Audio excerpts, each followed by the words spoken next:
Simba baada ya Christmas wameposti kwamba wamerudi mazoezini. Ukienda kwenye peji yao Instagram utaona wameposti wamerudi mazoezini, na masaa kadhaa mbele wameposti picha wakiwa wamempokea Steve Barker, na hapa Steve Barker anaonekana ipo na Selemani Matola, na hii sasa inajibu zile tetesi kwamba Selemani Matola amejiunga na kikosi cha KMC. Kwa hiyo inaweza nikawa amejiunga kweli, inaweza kawa bado hajajiunga, lakini ni swala la kusubiri na kuona kitakachofanyika. Na kwenye kumpokea Steve Barker alikuwa ameongozana na video analyst wake, lakini pia na assistant mwingine ambaye sio Matola.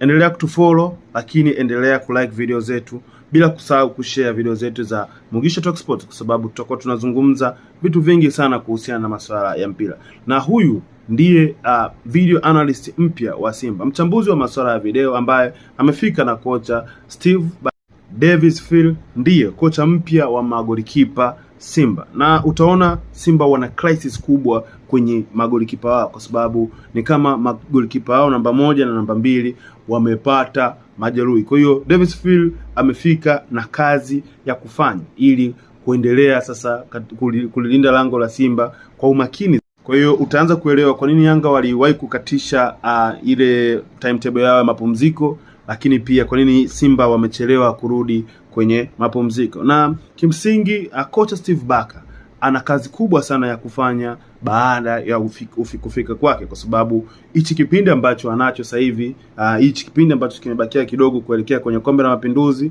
lakini kurudi kwenye ligi ya kimataifa na kurudi kwenye ligi la NBC, bila kusahau FA, maana yake ana jukumu la kuimarisha defense yake, kwa sababu kitu kimoja ambacho kinawasumbua Simba, kitu kimoja ambacho kinawafanya Simba wanakuwa vulnerable na open, ni namna ambavyo wana defend.